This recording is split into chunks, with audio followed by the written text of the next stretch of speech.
सभापति महोदय, प्रतिदिन छोटी मोटी झड़पें होती रहती हैं। हमारी फौजें बड़े उत्साह से उनके मुकाबले में खड़ी हैं। उनके हौसले बहुत ऊंचे हैं, लेकिन हमारी सरकार का भी यह कर्तव्य है कि उनके हौसले को कभी गिरने न दें। उन्हें हर तरह की सुविधा प्रदान की जाए, जिससे उनका आत्मविश्वास बढ़े। मैं मंत्री महोदय से अनुरोध करूंगा कि सरकार अपनी नीतियों के प्रचार का काम ठीक प्रकार से अपनी फौजों से करे। उनको अच्छे अच्छे हथियार दे। अनुसूचित जातियों और आदिवासी जातियों के आयुक्त ने जो अपना प्रतिवेदन प्रस्तुत किया है, उस प्रतिवेदन को देखने से यह प्रतीत होता है कि इसको तैयार करने में उन्होंने बहुत परिश्रम से कार्य किया है।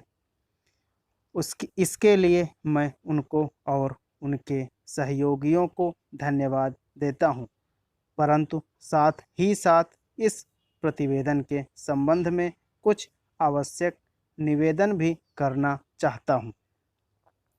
पहली बात तो यह है कि इस प्रतिवेदन को देखने से ऐसा प्रतीत होता है कि इन कार्यों के लिए जिस धन का उपयोग होता है, वह 3 साधनों से उपलब्ध होता है: केंद्र सरकार द्वारा, राज्य सरकारों द्वारा और कुछ गैर सरकारी संस्थाओं द्वारा।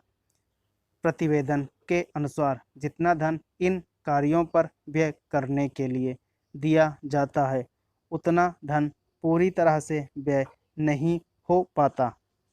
मैं यह नहीं कह सकता कि आवश्यकता से अधिक धन दिया जाता है या कार्यकर्ताओं को वह धन प्राप्त ही नहीं होता, जिसके कारण से वह बिना खर्च हुए बच जाता है।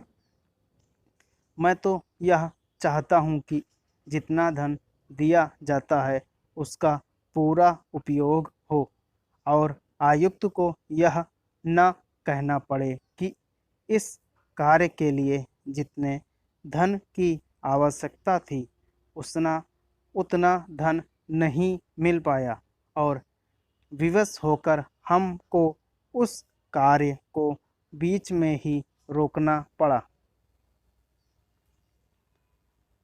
जहाँ तक राज्य सरकारों का संबंध है, बहुत सी राज्य सरकारें अभी तक इस कार्य में असावधानी से काम ले रही हैं और इस कार्य को उपेक्षा की दृष्टि से देखती हैं। आयुक्त ने इस बात की शिकायत की है कि बहुत सी राज्य सरकारों ने अनेक पत्र भेजने के बाद भी अभी तक अपनी रिपोर्ट नहीं भेजी है। मैं चाहता हूं कि सरकार इस तरफ निष्ठापूर्वक ध्यान दे। राज्य सरकारों पर दबाव डाला जाए कि वे इस दायित्व के प्रति सचेत हों और आयुक्त को उनके कार्य में पूरा सहयोग प्रदान करें।